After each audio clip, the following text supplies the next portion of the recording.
All right. For the start of 10-3, there's a lot of vocabulary, and then we're going to work on finding standard deviation uh, with calculator help, but without full calculator help. And so you're going to want to probably have your notebook out and ready to go. And so first, let's review a couple words that you should know from the past. Mean is the average. All right, mean, median, mode. If you might remember those, mean is the average. It is if you take the sum of all the numbers you have or the data you have and divide it by the number of items of data you have, that is your mean or average. Median is the middle number. I used to teach it when I taught Algebra 1 as, you have small, medium, large. Median kind of sounds like medium. And so it's the middle of those. Uh, so it's the middle number of the data set. If the data set has an even number of items, then you're going to add the two middle numbers together and divide by 2. And those are going to be of the measures of central tendency, the ones we're using today. And so we're looking today to deal with descriptive statistics. And to analyze data sets, we often look at their distribution. And what is distribution? Distribution is a graph or a table or something that shows the frequency of each possible data value. And there's different kinds of distribution. And so once you have your data organized into a graph or into a table, you can start to look at it. And if it has this nice kind of, going up and down, that's called symmetric distribution. That's when it works. It's when the mean kind of fits the middle, and then so the mean and the median are pretty close together. And there's a lot you can do with data when it comes in that form. And then there's negatively skewed data. Negatively skewed data is data where as it goes to the left here, it's so a median that is, I'm sorry, that's the way to say it is a median is greater than the mean, would be the way to say it. And so, it's going to be skewed in that same way as I just described, but that's negatively skewed. But again, the way you would check that is that the median is greater than the mean. And then if the mean is greater than the median, and it's, you kind of got a graph that looks like this. And so that's a positively skewed distribution. Skew means, of course, that they're not centralized data. And then we have bimodal. Bimodal, kind of goes up and down twice. We're not going to deal with this one as much, except for to introduce the term to you.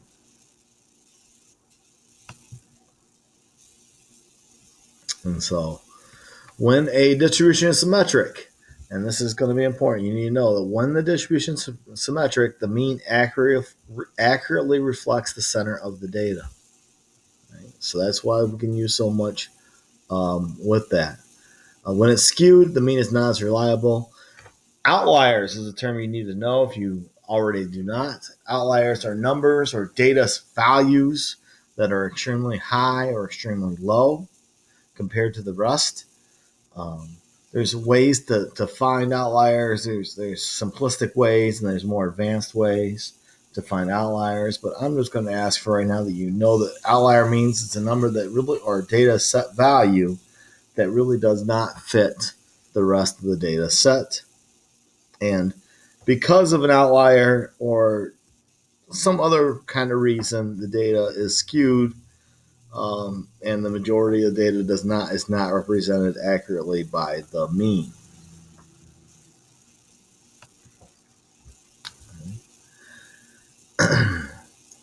And so the words that should be highlighted here and are not are variance and standard deviation. All right. And so when you do get a data set that's good to use, distributed symmetrically, then the spread, which is the entire spread, is called the variance. And then each kind of level here is the standard deviation. Right? And they're going to be used to describe how the data deviates from the mean. And that's what we're going to work on today, is understanding and using this word standard deviation.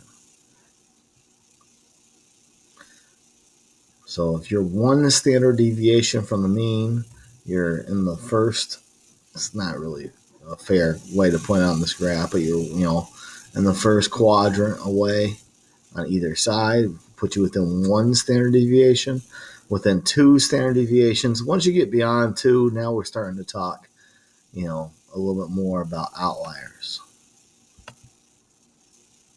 Okay.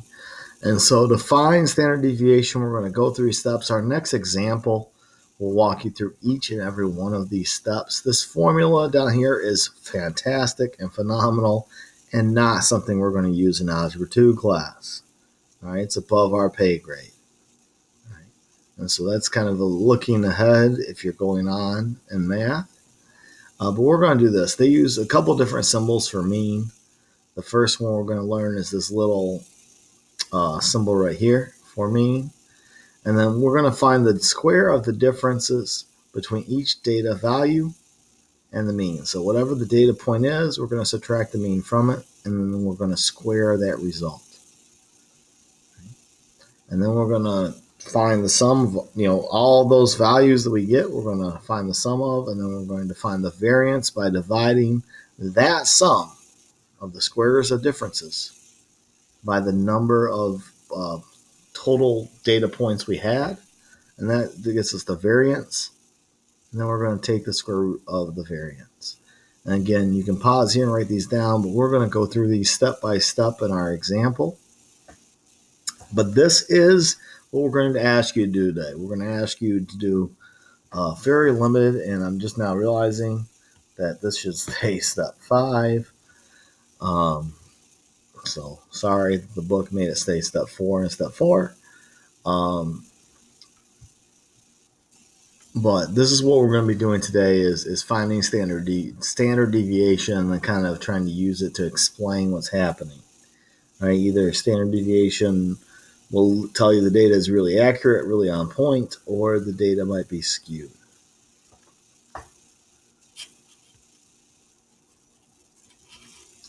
And so this is the example. Again, we're going to break it into all 5 of these steps, but this is the example. You're going to have 2 of these on your homework tonight.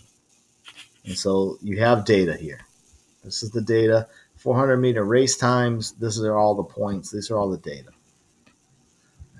A coach recorded the times of each track member for a 400-meter race.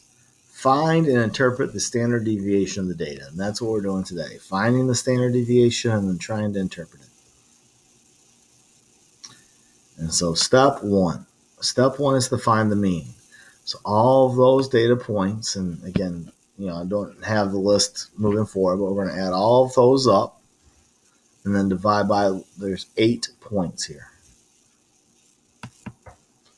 So I add all of the data points up and divide by 8. And the mean, the average person takes 55.1 seconds.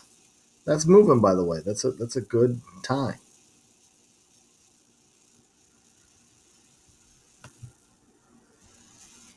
And so then we're going to find the squares of the differences. Step 2 is to find the squares of the differences. And so again, you take the mean. So every time it starts at that 55.1, that was the mean, subtracted by each data point. And so here you subtract it 2 squared, all right? And that's what I did over here. It's over, we're going to go on the side. Let's do these together here. And so what first is 55.1 minus 55.9? Hopefully you got negative 0.8. And when you square it, you get positive 0.64. And then I subtract the next two. 55.1 minus 54.9 is 0.2. Squared is 0.04. These ones have a much greater difference down here. And so the difference is 4.8. Squared is 23.04. And then the last one has a difference of 1.6. And so when you square it, you get 2.56.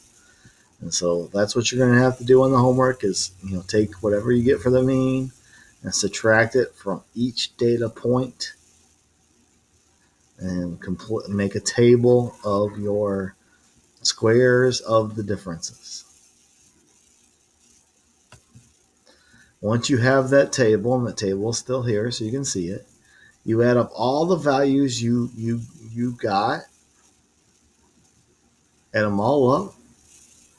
All right. And so in this case, that's 48.18. That's all of these values added together. Then to find the variance, I take that sum, the sum that I had when I added all those squares of the differences together, and I divide it by how many there are. There's still 8 data points. So I take that number, divide by 8, and the variance is 6.0225. So that is the variance of the data. And then the square root of the variance, square root of that is 2.45. So that's the standard deviation. All right, so the standard deviation is 2.45. Right? Now that's a small compare. I mean, they're taking, what was the mean? 55.1. And so 2.5 seconds basically is pretty small in the realm of 55.1 seconds. And so when you look at that, you see that most of the runners fall between 2 standard deviations of the mean, which means you're as a coach you've done a really good job. You've trained your runners to the best, to kind of maximize potential.